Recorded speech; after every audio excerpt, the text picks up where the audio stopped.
Shalom Obracha, Bezrat Hashem aujourd'hui, on va s'attarder un peu sur la mitzvah de tzitzit. D'accord? Nous avons cette mitzvah de tzitzit qui apparaît dans la fin de la paracha. Et avant de rentrer dans le vif du sujet, j'aimerais vous poser à vous, quelles sont les questions qui vous interpellent quand vous voyez un tzitzit? Alors vous avez tous un tzitzit, j'imagine. D'accord? Alors, puisque vous avez tous le tzitzit, sûrement vous posez la question, mais pourquoi je porte ces fils? Alors je vous écoute. Quelles sont les questions que vous vous posez? La logique derrière la chose. Alors, la logique générale du tzitzit. Très bonne question. Encore une autre question. À quel point il va faire chaud aujourd'hui? À quel point il va faire chaud avec le tzitzit? Bon, d'accord. Pourquoi c'est à 4 coins? Pourquoi 4 coins? Très bien. Pourquoi il faut qu'il y ait Arba Kanfot? 4 coins. Très bien. 3 personnes à le même. Les deux. La différence entre les différents deux, c'est une bonne question, je n'y répondrai pas. Parce que c'est une question, c'est un minag. Il y a pas de. Si tu fais comme ça ou comme ça, tout est cachère. 3-8. Pourquoi 8 fils. Pourquoi 8 fils? Bonne question. On dit qu'il y a une obligation de mettre sur un avis à 4 coins. Oui. Pourquoi on se force à mettre un avis à 4 coins Pourquoi s'engager à mettre un habit de 4 coins pour pouvoir être engagé dans les tefilines? D'accord. Les tzitzit, oui, pardon. Pourquoi le tralet? Pourquoi un petit techelet? Pourquoi il faut qu'il y ait un fil de bleu azur? Encore d'autres questions. Regarde ton tzitzit. Quelles questions tu peux te poser quand tu vois ton tzitzit? Étrange. Pourquoi il est blanc déjà? Pourquoi du blanc? D'accord. C'est tout ce que tu as te poser? Tu vois un tzitzit, si tu poses, c'est tout? Après, on peut se poser quelle est. Pourquoi il y a une partie qui est nouée, une partie qui est Dénoué. libre? C'est une question? C'est une question. D'accord? Pourquoi il faut qu'il y ait un digne de l'ishma quand on fait les tzitziot? D'accord? Énormément de questions qu'on peut se poser sur une mitzvah qu'on fait tous les jours depuis qu'on est petit. Même à l'école, on vérifie est-ce que vous avez le tzitzit quand tu arrives en classe. Et on va dire c'est une question, c'est une mitzvah qui nous enveloppe, qui enveloppe notre corps toute la journée. Et vraiment, il faut réfléchir, qu'est-ce qu'il y a dans cette mitzvah de spécial. Alors, Bezrat Hashem, on va essayer de comprendre quel est le sens de cette mitzvah. Alors pour ça, on va commencer, on va pas tout de suite répondre, mais on va commencer par donner un point de base qui apparaît dans la Gemara. Regardez, la Gemara nous dit dans Gemara, dans Menachot, Daf Mem Gimel Amud Bet. Tanya. Aya Rabbi Meir Omer. Rabbi Meir disait la chose suivante. Gadol onsho shel lavan yoter mi onsho shel techelet. On est puni plus gravement sur l'omission du blanc que sur l'omission du techelet. À savoir, quand on prend les tzitziot, d'accord, vous avez donc 8 fils dans le tzitzit, et dans le principe, il faut qu'il y ait 7 fils blancs, il faut qu'il y ait 3 fils blancs et un fil bleu. D'accord, maintenant chaque fil il est doublé, donc ça fait 6 fils blancs et 2 fils bleus, c'est l'avis du Ravad. D'après le Rambam, il faut 7 fils blancs et un fil bleu. D'après le Tosfot, 4 fils blancs et 4 fils bleus. Dans tous les cas, il y a du blanc et il y a du bleu. Quel rapport entre le blanc et le bleu? Nos sages nous disent, sache-le, c'est plus grave d'omettre le blanc que d'omettre le bleu. C'est pour ça que vous allez voir, par exemple, aujourd'hui, énormément de juifs qui ne portent pas de trélette, ils ne portent pas le bleu, mais le blanc, ils portent. Le blanc est plus grave. Alors pourquoi? Machal lema adavar domé. À quoi ça ressemble? Les melech basar vadam shama lishne vadam. Il y a un roi qui a dit à 2 de ses serviteurs, Lechad amar aveli chotam shel tit. À l'un, il a dit, amène-moi un seau qui est fait de tit, comment ça s'appelle? C'est de la boue, mais c'est pas de la boue. C'est en fait c'est un. Le plâtre. Non, c'est ça qu'on fait les pierres. Non, on parle de l'argile. Voilà, l'argile. D'accord? Il s'agit donc d'un seau en argile. Ou les radamar aveli chotam shel zav. Et au deuxième, il a dit, amène-moi un seau en or. Ou pashush neveleviu. Non, les deux, ils n'ont pas amené. Ezemen oncho meribo. Qui c'est qui est plus grave? Je vous écoute. Qui c'est qui est plus grave? Celui qui n'a pas amené le seau en or ou celui qui n'a pas amené le seau en argile? En terre cuite, enfin en argile. En argile. Pourquoi? Parce que c'est plus simple. Ave Omer, Ze Shomer lo aveli chotam shel tit, velo et vi, celui qui n'a pas amené, celui qui est en argile. Maintenant, tu as dit que c'est parce que c'est plus facile d'amener en argile qu'en or. C'est vrai aussi, mais je pense qu'il y a une raison plus profonde. Il y a une raison plus profonde. C'est quoi le seau? C'est quoi le seau? De quoi il s'agit? C'est quoi ce seau-là? C'est quoi ce chotam? Un seau d'eau. Mais non. Non, c'est- Un seau, c'est S-C-E-A-U. Ah, mais moi, Rotam, je parle pas hébreu. Un seau. Mais je parle en hébreu, moi. Un seau. Et moi, je parle pas hébreu. Ah, c'est en français. Bon. Ah, tu crois un seau S-A-U-T? S-O-T? Ah, je parle pas français non plus. C'est un seau comme ça, à côté. Bon. Alors, bon. Donc, C'est la certification du roi. Là. c'est la certification que quoi? Qu'il s'agit là d'un esclave du roi. En fait, c'est quoi le sceau? C'est comme ce qu'on avait, vous savez que les esclaves, d'accord, ils avaient un collier par exemple autour du cou, sur lequel il est marqué donc les armoiries du noble à qui cet esclave il appartient. Donc en fait, le roi, il a des esclaves, différents types d'esclaves. Tu as des esclaves qui ont un sceau en argile et tu as ceux qui ont un sceau en or. C'est qui c'est qui a un sceau en or, qui c'est qui a un sceau en argile? Ah, par rapport à la proximité. Ah bah évidemment. En fait, les ministres, ils ont un sceau d'or. Et les troufions, ils ont un sceau en argile. D'accord? Maintenant, celui qui rejette le sceau en argile, c'est quoi? C'est la rébellion. C'est la rébellion. D'accord? Celui qui ne met pas le sceau en or, c'est quoi? C'est pas forcément la rébellion, parce que ce sceau en or, c'est quoi? C'est une marque de noblesse. C'est une marque de noblesse. Mais alors que le sceau en argile, c'est quoi? Hein, c'est une marque de faiblesse. On va dire, c'est pas une marque de faiblesse, c'est encore, oui, c'est la basse classe. Parce que je veux te dire, celui qui rejette le joug d'argile, c'est quoi en fait? Je rejette le joug du roi. D'accord? Bon, maintenant, si on prend tout ça dans à nous, donc notre tzitzit, c'est un sceau qui démontre qu'en fait, nous sommes les esclaves d'Akadosh Baruch Hu, les serviteurs d'Akadosh Baruch Hu. Et tu as deux types de sceaux, le sceau d'argile et le sceau d'or, le trélet et le blanc. Alors, on ne va pas rentrer maintenant dans la différence entre le trélet et le blanc. Bezrat Hashem, on le fera plus tard. Mais ce que j'aimerais d'abord comprendre, c'est pourquoi les tzitzit sont un sceau qui démontre que nous sommes les esclaves d'Akadosh Baruch Hu. Et quel est le sens des tzitzit à ce niveau-là? Alors, pour comprendre ça, regardez ce que nous dit le Orach Chaim Akadosh. Ume'ata banu leaskil al dvar emet asher tziva Hashem b'mitzvazo. Alors, je vais t'expliquer quelque chose de très important dans cette mitzvazo de tzitzit. She'en la'asot tzitzit ela biksut bat arba kanfot. Pourquoi le tzitzit? Il faut qu'il y ait arba kanfot, donc 4 coins. Velo bat ramesh, velo bat shalosh, velo bat ramesh, et ni 3 ni 5. Qu'il est tzat, she'a tzitzit ou siman avdut. Parce que le tzitzit, on a dit, c'est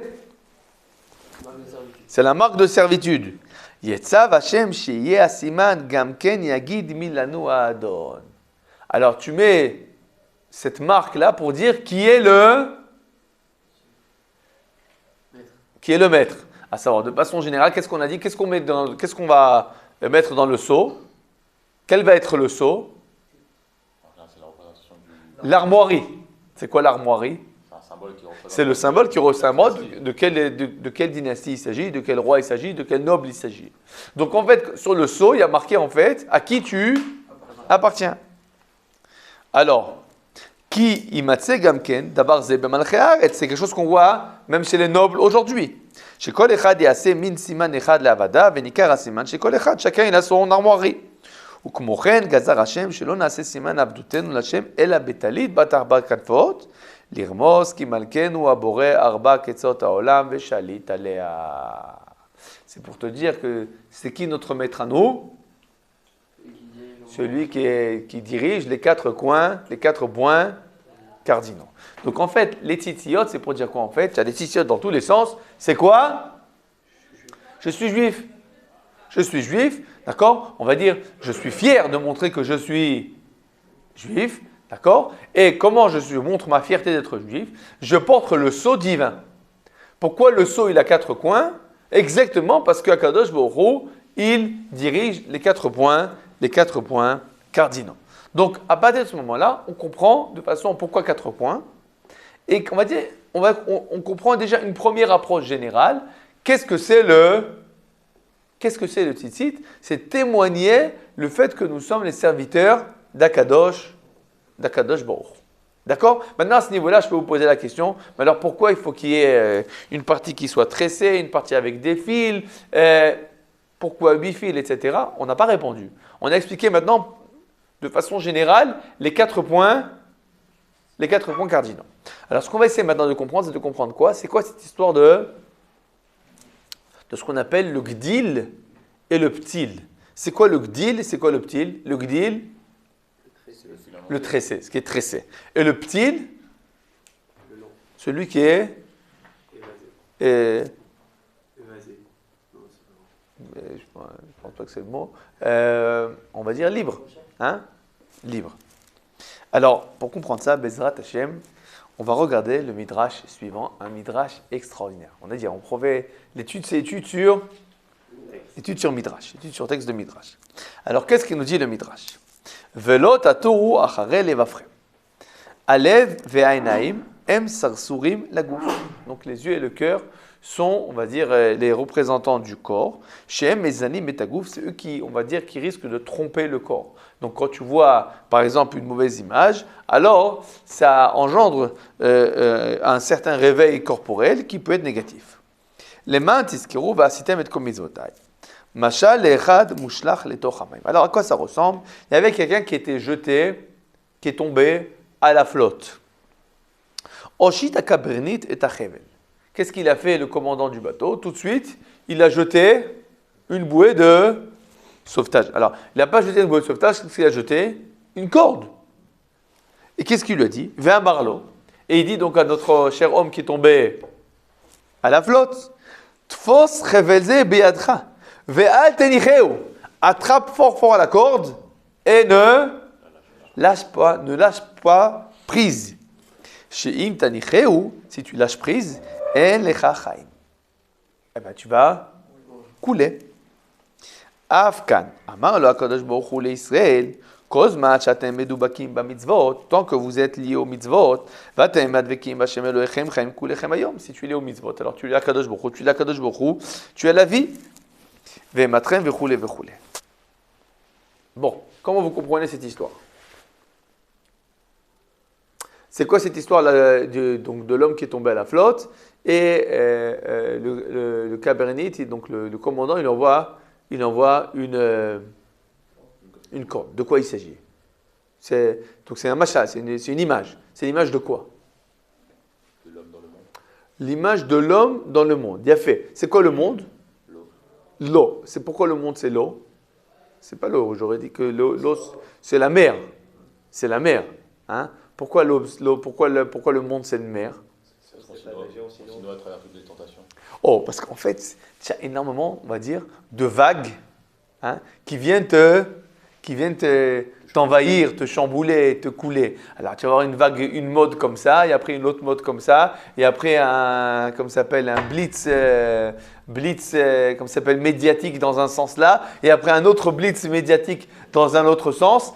Et qu'est-ce qui se passe? L'homme, il est complètement tout le temps, on va dire, il est chamboulé, comme un homme qui est au cœur de la mer et entouré de vagues. Évidemment, je ne vous parle pas des vagues de Yetzer Hara, etc., qui viennent et qui entourent l'homme. Et qu'est-ce qui se passe en fait? Notre cher homme, qu'est-ce qu'il doit faire?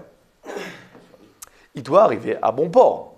C'est-à-dire qu'en fait, il quitte le Olam Ha'elyon, sa Neshama descend sur terre, et on lui dit maintenant, il faut que tu traverses la mer pour arriver à bon port. Et le problème, c'est que traverser la mer, c'est compliqué. C'est très compliqué. Alors, qu'est-ce qui se passe? On a un bateau. On a besoin, on va dire, d'une corde qui va être une corde de vie, qui va nous lier à quoi? Au commandant du bateau. Et c'est quoi cette corde de vie? C'est les mitzvot. Cette corde de vie, c'est les mitzvot qui nous lient à Kadosh Baruch Hu. Et quand on est lié à Akadosh Baruch Hu, finalement, qu'est-ce que ça fait? On ne coule pas. C'est une approche très importante. Vous savez qu'on a plusieurs manières d'approcher de façon générale l'approche des mitzvot. Comment vous comprenez de façon générale les mitzvot? À quoi ça sert les mitzvot?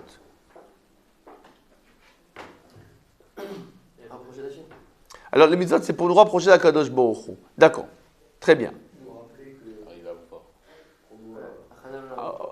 Arriver au Olam Haba. D'accord. Encore. Pour nous rappeler qu'Akadosh Baruch Hu, il est dans ce monde-ci. Très bien. Encore. Pour arriver à un idéal. Pour arriver à certains idéaux. Très bien. Pour faire Nahat Ruach HaKadosh Baruch Hu. Pour devenir meilleur. D'accord? Toutes ces, on va dire, tout ce que vous venez de dire, c'est, on va dire, c'est de façon générale, c'est l'approche générale des mitzvot.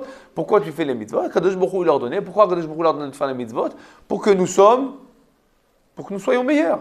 Parce que c'est important les mitzvot. Très bien. C'est des idéaux très importants. Et finalement, qu'est-ce que nous dit le Midrash là?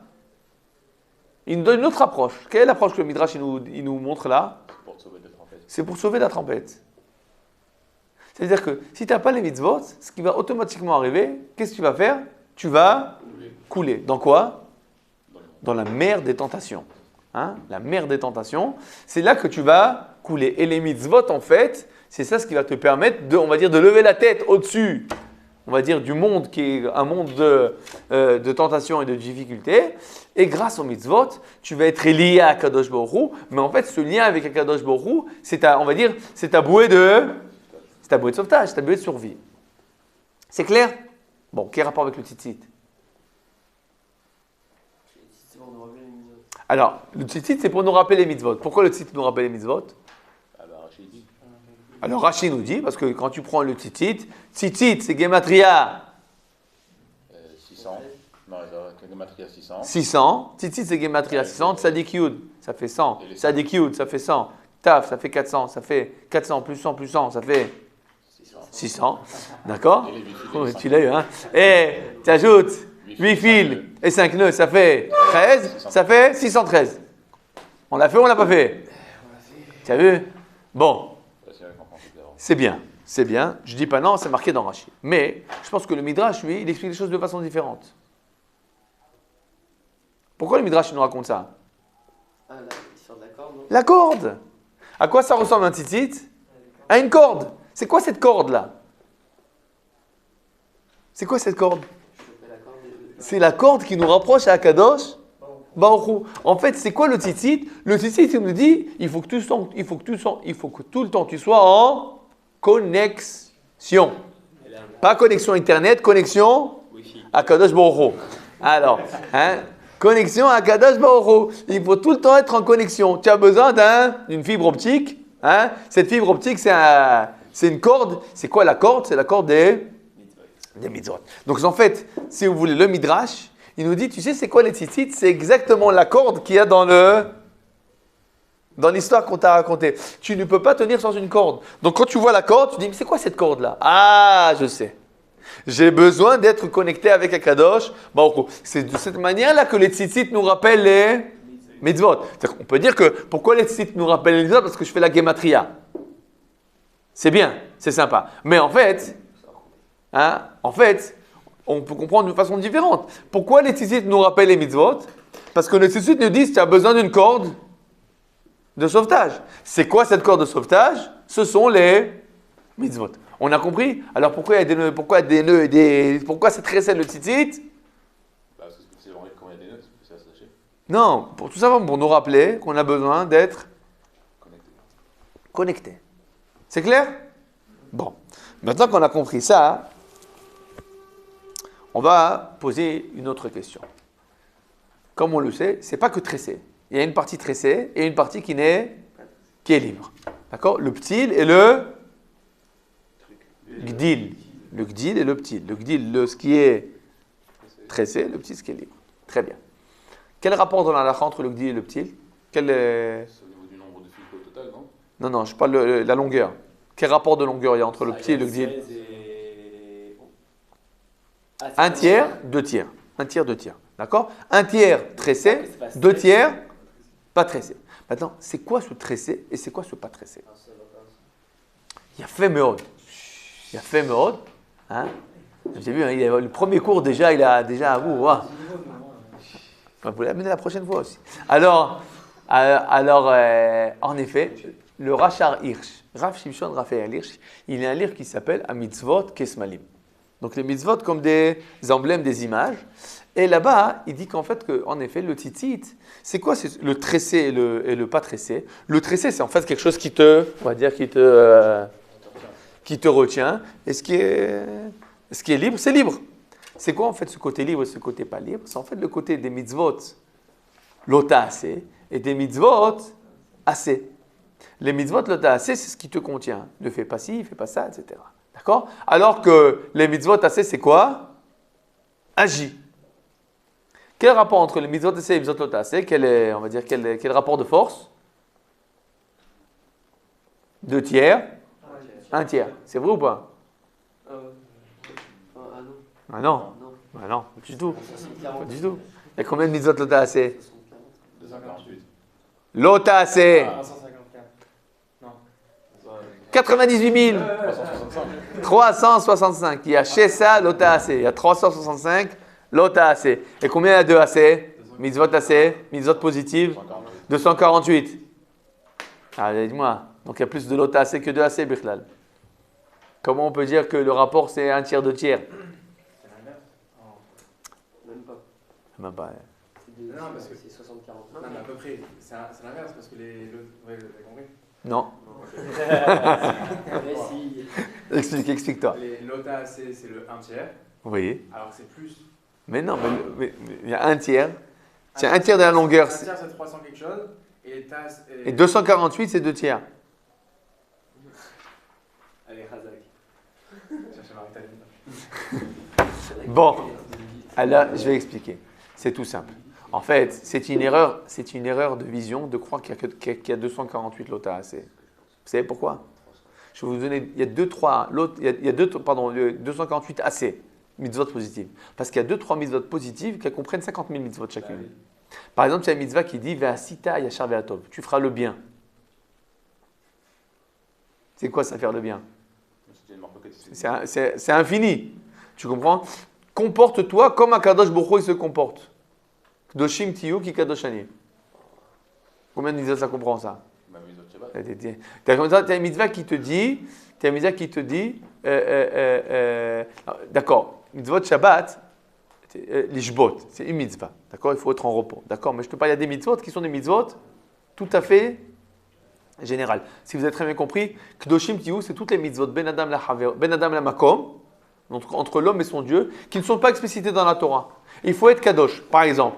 Est-ce qu'on a le droit de manger du matin au soir, kasher, mais du matin au soir, de 8h du matin jusqu'à 8h du soir, on ouvre la table et on mange toute la journée. Qu'est-ce que vous en pensez? Moi, j'en vois pas. Il n'y a pas de principe d'halakha, mais c'est quoi le problème? Kudoshim Tiyu. Bon, alors, quand quelqu'un il mange, on va dire, avec parcimonie, de façon normale, qu'est-ce qu'il fait comme mitzvah? Kudoshim Tiyu. D'accord? Donc, Kudoshim Tiyu, c'est toutes les mitzvot qui sont entre l'homme et Akadosh Baruch Hu. Maintenant, tu feras le bien. C'est quoi ça, faire le bien? Par exemple, ton voisin, et ton voisin de palier, je ne sais pas, tu ne veux pas lui faire un dommage. Et il a demandé de l'aide. Tout ça, tu l'aides, c'est quoi? Ve'asita yachar ve'atov. Par exemple, je donne un exemple de yachar ve'atov qui est marqué dans la halakha. Tu vends ta maison. Le voisin de palier dit, écoute, je veux que tu me la vendes à moi, parce que si tu me la vends à moi, je vais casser le mur mitoyen, et comme ça, je vais avoir une grande maison. Et tu as quelqu'un d'autre qui vient et qui veut acheter la maison. À qui tu dois vendre? Au voisin. Pourquoi? Ve'asita yachar ve'atov. Tu peux faire du bien. C'est faire du bien. Même si l'autre, sa tête, elle te revient un peu plus. C'est pas grave. Contiens-toi, c'est ton voisin. Hein? Non, vous avez compris? Donc, en fait, combien de mitzvot c'est? On va dire il y a 248 racines. Hein? Mais, en fait, il y a énormément de mitzvot assez. D'accord? Donc, en fait, ce qui se passe, en effet, le tzitzit, c'est une tresse et des faits libres. Parce qu'il y a une partie des mitzvot qui te dit, attends, ça, il ne faut pas que tu lâches. Tu es obligé d'être très fort et de te contenir. de te constricter. Et de l'autre côté, tu as des mitzvot qui sont des mitzvot assez, où là, on va dire, tu es libre d'agir comme, on va dire, c'est à toi de l'isome, c'est à toi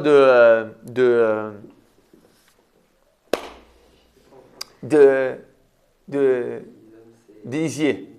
Voilà. C'est à toi de prendre l'initiative et tu es libre de prendre l'initiative.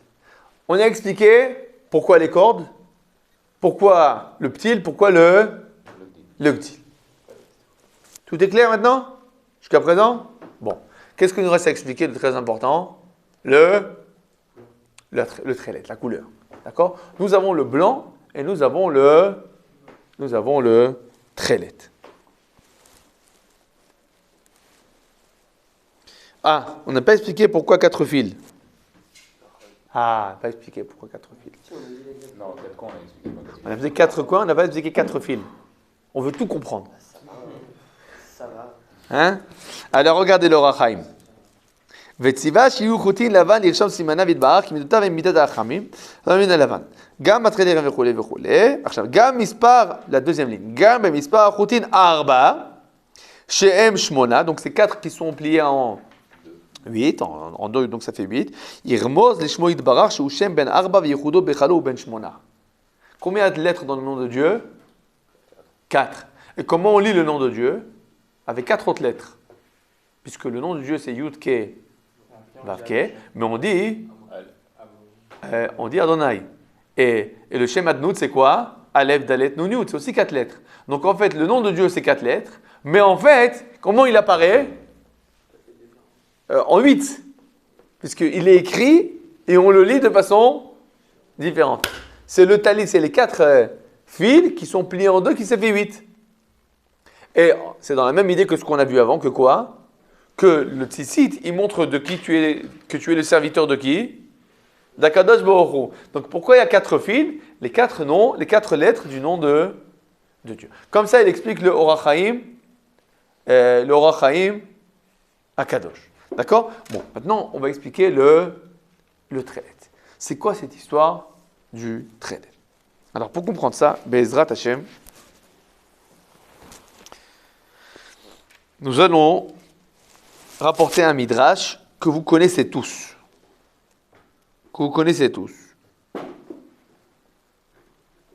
Amar Rabbi Meir, ligne 34.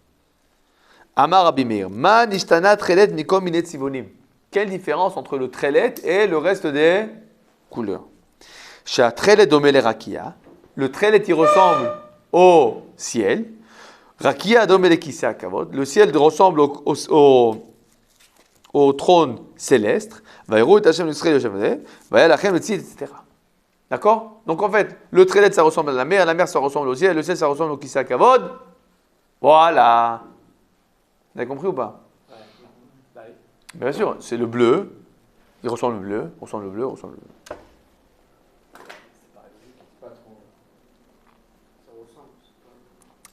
Quel rapport?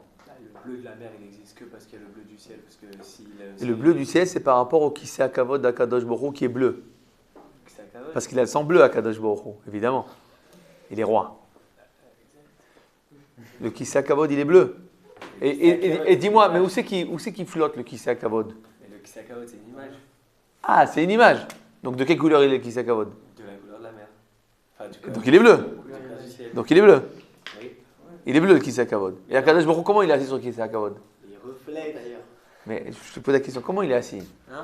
Comment il est assis sur le kisei hakavod? Et de quelle couleur elle est sa toge à Kadosh Baruch Hu? Il n'y a pas de kisei hakavod. Ah oui, tu as raison, jaune avec le bleu, comme ça fait bien, Alors? Il n'y a pas de kisei hakavod. Ah, il n'y a pas de kisei hakavod. Quel type de renégat. Je t'ai attrapé, hein? Tu sais plus où aller maintenant. Alors, non? Alors? En gros, il y a le kisei hakavod. Attends, mais le kisei hakavod, c'est quoi? Il n'existe pas. Ah, il n'existe pas. Alors, s'il n'existe pas? Donc en gros, c'est le flux divin qui reflète sur le monde. Attends, mais si le kisei hakavod n'existe pas, de quoi on parle là? Bah, de la shrina. Donc Mais- en gros, la shrina d'Akadosh Baruch Hu. Très bien. Alors là, Shrina d'Akadosh Baruch Hu, donc quel rapport avec le bleu? Bah, qui reflète. Mais tu dis qu'il n'y a pas de couleur. Tu t'enfonces là, Simon. Et après, c'est la couleur que l'homme il a envie de donner à la shrina. Ah voilà, ça y est. Donc quel rapport avec le kisei hakavod? Toi, tu vois le plat, t'as là la kisei hakavod. Mais je vois pas de qui c'est Kavod, moi. Je sais pas alors. Voilà, c'est ce que j'attendais de dire. Je ne sais pas. Voilà. Le Kizakavod, c'est une chaise ou est-ce que c'est pas le Beth Amikdash? Parce qu'il y en a qui disent C'est un grand trône. c'est un transat. Un grand trône et avec, comme ça s'appelle, des manettes. Et à Kadosh Baruch Hu, tu as fait un truc qui lui relève les comme ça s'appelle, les raies. Et après, il a un massage dans le dos. Hein? Il y en a qui disent, Mais qu'est-ce que vous croyez, hein? il y en a qui disent que le Beth Amikdash, il était bleu. Donc, Il n'est pas bleu, le Beth Amikdash. Il n'est pas bleu, il est rouge. Il y a aussi du trélet dans le Beth Amikdash. Tu as raison, dans le Beth Amikdash, il y a aussi du trélet. Et pourquoi du trélet dans le Beth Amikdash?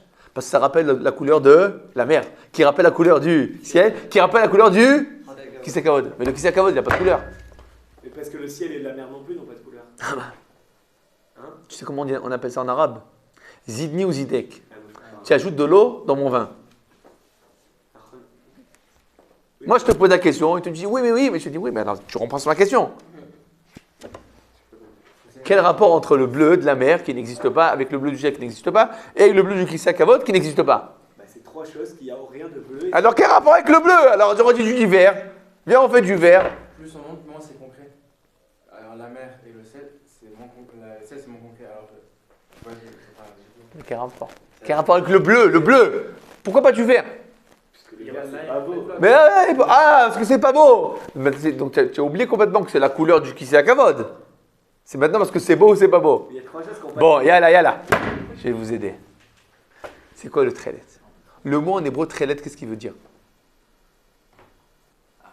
Ah. Contenance, non? Quel mot veut dire... Non, ça c'est troula. Tachlit. C'est pas tachlit. C'est techelet. Alors, de quel mot ça veut dire? De quel mot? Quelle est la racine? Non. Calé. Calé. C'est quoi calé? C'est destruction. La destruction. Termination. Pas l'extermination, ça c'est la fin.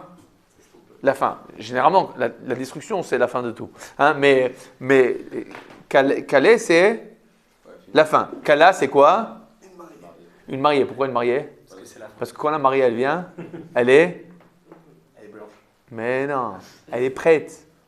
C'est-à-dire, il y a pas une femme, elle s'occupe jamais de soi-même comme le jour de son mariage. D'accord? C'est la fin. Hein? Sa vie de libre. Non, c'est la fin du mari, c'est pas la fin. Bon, alors on y va ou pas? Donc, calé, ça veut dire quoi? C'est la fin. Alors, trélet, c'est quoi? La fin. La fin de quoi? La fin du bleu. Parce qu'après la mer, le ciel. La fin de quoi? T'as pas lâché, toi. Il va pas lâcher. Mais c'est pas grave, attends, dans une seconde, il va dire ah! Alors, L'infini. la fin de l'infini. Il y a fait, quel rapport? L'infini. La fin de quoi? La fin de la fin. La fin de ce qu'on peut comprendre. Vous avez fait un peu de physique dans votre vie, vous? Ah, moi non. Ça arrive. Un peu, ouais, au lycée. Un peu, alors. Qu'est-ce que tu as appris sur le spectre de la lumière? Ah, le bleu, c'est le plus. Ah! Il a fait! Bon, alors, vous savez qu'il y a ce qu'on appelle le Voilà, spectre. c'est les spectres lumineux. C'est ce que je disais. Vous savez, Ouais. c'est ce que tu disais, t'as entendu. Alors, il y a ce qu'on appelle le spectre de la lumière. C'est quoi le spectre de la lumière? Vous savez que chaque lumière a, en fait, en fonction de la longueur d'onde, de l'onde donc lumineuse, qu'est-ce qui se passe? Il y a une différente couleur. Chaque couleur, donc en fait, c'est une longueur d'onde différente. Maintenant, maintenant, il y a le visible et ce qu'il n'y a pas visible. On est d'accord? Quel est le visible? Ça commence quoi? Bleu, vert. Non, ça commence dans le rouge. La lumière la plus visible, c'est le rouge. Avant le rouge, qu'est-ce qu'on a? Non. L'infrarouge. Infra, avant. Donc, infrarouge, c'est avant. Donc, c'est une longueur d'onde qui est trop grande qu'on ne peut pas capter avec l'œil. Mais en fait, c'est pas dans le domaine du visible. Maintenant, tu arrives dans le domaine du visible. La lumière la plus visible, c'est le rouge. Le rouge. D'ailleurs, toutes les publicités, qu'est-ce qu'on va te mettre? En rouge. Pourquoi? C'est la lumière qui est la plus captée par l'œil humain. Dans le spectre du visible. Rouge, orange, jaune, Quelle est la dernière couleur? Violet. Ultraviolet, moi. Et après le violet, Il était en ES, c'est bon. non c'est ça, oui. Et après le violet, qu'est-ce qu'on a? L'ultraviolet, qui est en dehors du spectre. Non mais là il se tait, qui est en dehors du spectre de la lumière. Bon, maintenant, le bleu, il sait qui se trouve? Avant le violet. Juste avant le violet. D'accord? En fait, en hébreu, il n'y a pas de violet, il n'y a pas de couleur violet. La couleur violette, elle est appelée aussi en hébreu bleu. C'est pas Ségol pourtant. C'est quand il n'y a pas marqué Ségol dans la Torah. Ah, dans la Torah. Dans la Torah. D'ailleurs, regarde, le trélet, le vrai trélet, il est violet, il est bleu-violet. C'est un bleu-violet. En fonction de la quantité de lumière, même le trélet qu'on a aujourd'hui, en fonction de la quantité de lumière qui va recevoir le sang du chilazon, tu vas voir ou du violet ou du bleu ou du violet. En fonction de la quantité, c'est une question de lumière. Bon, le bleu en fait c'est quoi? C'est la dernière couleur. C'est la fin de spectre du visible. Oui, et alors? Eh ben, quand je vois. C'est notre seuil de compréhension. C'est le seuil de compréhension avant d'arriver où? À l'invisible. Pourquoi le bleu, il représente le Kisei Kavod? Parce que c'est le dernier truc qu'on peut voir. C'est le dernier truc qu'on peut voir avant d'arriver à l'invisible. Alors maintenant, quand je veux te parler de l'invisible, en couleur visible, quelle couleur je vais utiliser? Le bleu. Tu as compris? C'est pour ça que l'eau, elle est trop. Je veux parler de l'invisible. Je veux parler de quelque chose qui n'est pas palpable dans le sentiment humain. Le Kisei Kavod. Quelle couleur est la Kisei Kavod? On sait pas. Alors, le bleu. C'est quoi le bleu en fait? Si tu veux. Toi, tu vois jusqu'au bleu. Alors, c'est au-delà du bleu. Mais je te parle. Tu veux une couleur visible. Alors, c'est le bleu. Le bleu, c'est quoi? C'est Techelet. C'est la fin du spectre de la lumière. C'est en fait, qu'est-ce qui se passe? C'est le domaine. C'est le bleu azur. C'est quoi l'azur? C'est la côte de Nice. Alors, d'accord. Le bleu azur, en fait, c'est l'endroit, en fait. C'est comme la ligne de L'horizon. L'horizon. l'horizon. En fait, c'est quoi? En fait, c'est quoi cette idée? C'est un peu Ah, note les deux points, on va l'écrire un truc. Alors, c'est quoi l'idée en fait? quand on C'est voit même pas la différence entre la mer et le ciel. oui, très Et bien. donc, en fait, on Mais en voit fait, que c'est excellent. L'idée en fait, c'est quoi de dire? En fait, c'est quoi? C'est que en fait, si je suis perché, on va dire sur une muraille et je vois au loin et on va dire jusqu'à où je peux arriver. Et en fait, quand on parle du Techelet, on va dire voilà, c'est la fin, c'est la limite de l'entendement humain avant qu'on passe dans ce qui est au-dessus de l'entendement humain. C'est clair? Donc le Trélet, c'est quoi? C'est en effet, qu'est-ce qui représente le Trélet? Le Trélet, il représente ce qu'on va appeler les sodotes de la Torah. Le Trélet, c'est ce qu'on va dire, c'est les choses cachées de la Torah. Pourquoi ces choses cachées? Parce que c'est la couleur bleu. Le bleu, c'est ce qui est caché. C'est les choses cachées de la Torah. Contrairement à quelle couleur? Le blanc. Le blanc, c'est quoi le blanc? C'est toutes les couleurs. Donc en fait, tu as toutes les couleurs de la vie. C'est toutes les mitzvot. C'est tout l'accomplissement des mitzvot. Et le tzitzit, c'est le lien qui nous lie à Kadosh Baruch Hu. Dans le tzitzit, il y a un fil qui est de couleur bleue. C'est quoi ce fil de couleur bleue? C'est le fil qui, au-delà de la compréhension des mitzvot et de l'accomplissement des mitzvot, il dit qu'est-ce qu'il faut faire en plus de tout ça? Il faut rechercher le bleu. Il faut rechercher ce qui est au-delà de l'entendement. Il faut essayer de te rapprocher d'Akadosh Baruch Hu le plus possible. Il faut être à la recherche du Kisei Kavod qui est bien évidemment de couleur invisible. Alors, au-delà du bleu, mais exactement, mais toi en tant qu'être humain, qu'est-ce que tu vas faire? Tu vas travailler dans le bleu. D'accord? Tu vas travailler dans le bleu en essayant que, à force de ton travail dans le bleu, tu vas essayer on va dire, de voir au-delà ce que tu peux, mais tu vas arriver jusqu'au bout de ton entendement. C'est clair ou pas? Donc le Trélet, c'est quoi? On va dire, c'est le côté, on va dire, pinimi, hein, le côté intérieur de la Torah. Et le Lavan, c'est quoi? On va dire, c'est l'extérieur, c'est l'ensemble de la Torah, de Kim Torah Mitzvot. C'est clair ou pas? Bon, on a compris ça? Est-ce que maintenant on peut comprendre quelle est la différence entre les deux seaux? Vous vous rappelez, tout au début du show, il y a longtemps, on a parlé qu'il y a deux seaux. Il y a un seau d'argile et un seau d'or. Le seau d'argile, c'est quoi? C'est tout ce qui n'est pas caché. C'est tout ce qui n'est pas caché, mais c'est quoi en fait? C'est être un serviteur de Dieu, on va dire, stricto sensu, banal. Voilà, alors c'est le fil blanc. Si tu casses le fil blanc, c'est quoi que tu as cassé en fait? Tu as cassé l'argile, tu as cassé les mitzvot. Alors sans mitzvot, c'est pas possible d'être un bon juif. Maintenant, il y a un autre niveau. C'est quoi le autre niveau? Le bleu. C'est quoi le bleu? C'est le sceau d'or. C'est celui qui est proche d'Akadosh Baruch Hu. On va dire que c'est c'est les Fnim Mishur- c'est pas que les Fnim Mishurat Adin, on va dire, c'est comme on a dit les ministres. C'est les ministres, les gens qui sont proches du roi. C'est obligé d'être proche du roi? C'est pas obligé. Si quelqu'un ne met pas un fil de trélette, c'est moins grave que s'il n'a pas mis un fil de blanc. Mais évidemment, on veut oui. On veut oui, on veut aspirer. D'ailleurs, Hagav, en quel rapport? Quels sont les rapports? 7 huitièmes, 1 huitième. D'accord? C'est-à-dire que c'est clair que c'est la majorité, on va dire, de notre vie, c'est quoi? C'est le kiyum de Torah en mitzvot de façon, on va dire, concrète. D'accord? Mais il y a toujours aussi cette aspiration à aller plus loin, à comprendre plus, à nous rapprocher encore plus d'Akadosh Baruch Hu. Chotam Shel Zav. D'accord? Donc c'est le titre de noblesse. Donc le trélet, c'est quoi? C'est la noblesse du peuple juif. Le bleu, le blanc, c'est le côté serviteur d'Akadosh Baruch Hu. Le bleu, c'est le côté, on va dire, fils d'Akadosh Baruch Hu. Celui qui veut être encore plus proche. Alors toi, avec ton petit blanc, bon alors, donc c'est ça l'idée. C'est pas pour rien qu'aujourd'hui on revient Baruch Hashem au trélet. Vous avez des prix? C'est-à-dire que le fait, ça coûte très cher. Hein. Ça coûte très cher, c'est pas pour rien. C'est un saut de noblesse. Pour les riches. C'est pour les riches. Alors, mais ça veut dire quoi? Le fait qu'on a retrouvé aujourd'hui le trélet, ça veut dire qu'il y a de nouveau un certain rapprochement avec Akadosh. Hein? Il y a une marloquette sur le trélet de façon. Dans une seconde, je vais vous dire. Le fait qu'on retrouve le trélet, c'est quelque chose qui nous montre qu'il y a un certain rapprochement avec Akadosh Baruch Hu. Un petit mot sur le trélet, tu poses la question, quel est le trélet d'aujourd'hui? Le trélet d'aujourd'hui, il vient de ce qu'on appelle un escargot qui s'appelle Argamon Keikotsim.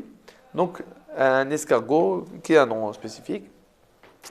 Cet escargot-là, il y a beaucoup de preuves tangibles qu'il s'agit en effet du trélet que nos pères se sont servis. C'est une question que pour la trancher, il faut étudier un peu d'archéologie et de l'histoire. D'accord? Et si on fait le travail, on est censé arriver à la bonne conclusion.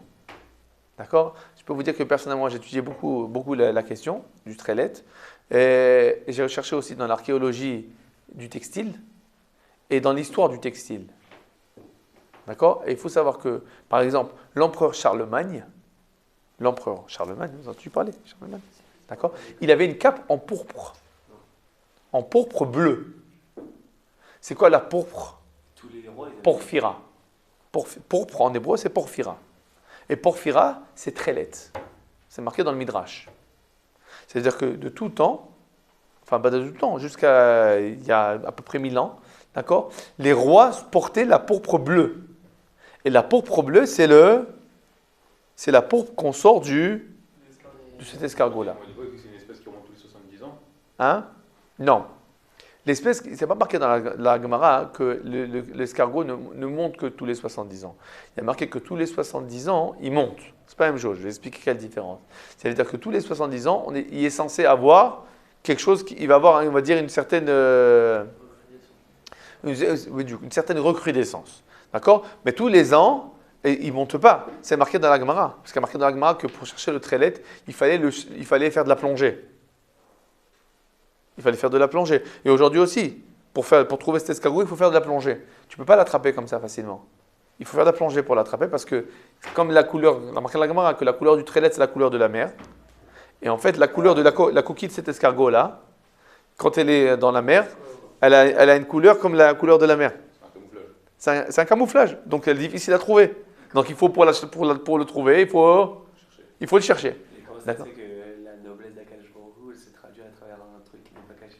Oh, alors là, c'est une super question. D'accord? C'est pas une question sur le trélet d'aujourd'hui, c'est une question. Tout le monde est d'accord que le trélet c'est un escargot. Hein. Tout le monde est d'accord. Oui, des ragab, personne n'a. On va dire, il y a un escargot que ceux qui portent le trélet ils pensent que c'est cet escargot-là. D'accord? Il n'y a pas d'autre option. Ah, c'est pas un tripazon, c'est pas un poisson. Chilazon. Ah, tu dis c'est un poisson. C'est un poisson. Tu as raison. Ça marqué de la Gemara que c'est un dag. C'est un poisson. Mais il y a marqué de la Gemara, c'est un dag avec une coquille. c'est un pangolin. Donc un poisson avec une coquille, ça s'appelle un escargot marin.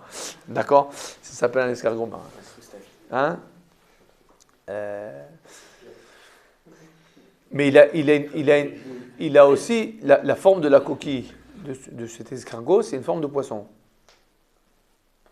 C'est une forme de poisson. Si vous voulez, je vous montrerai. Si vous voulez, je te montrerai. Tu verras que c'est une forme de poisson. Moi, j'ai une coquille dans mon bureau. Alors, j'ai une coquille d'escargot.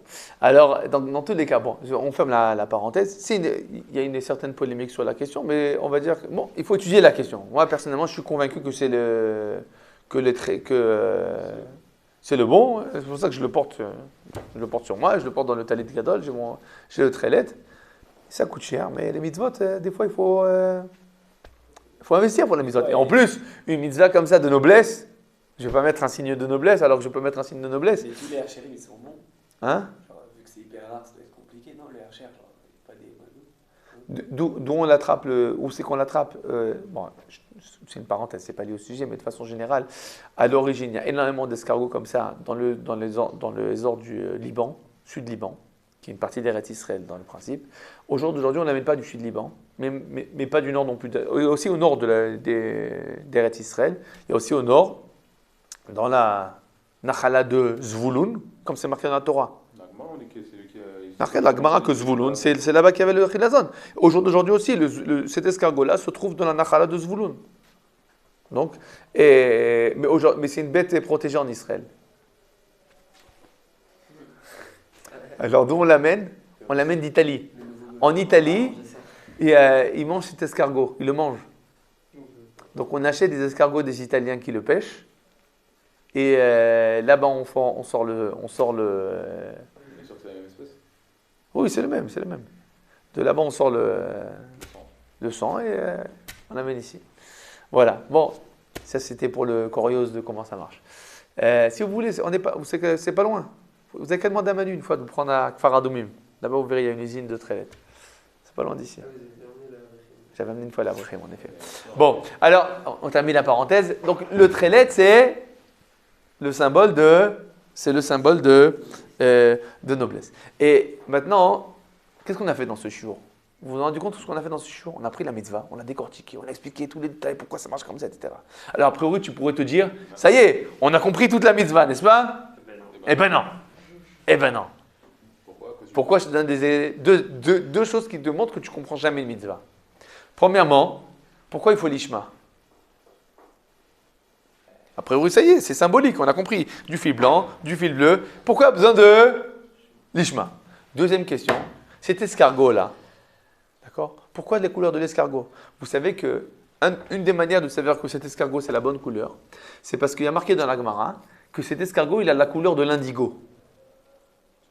L'indigo, c'est une plante qui donne du bleu.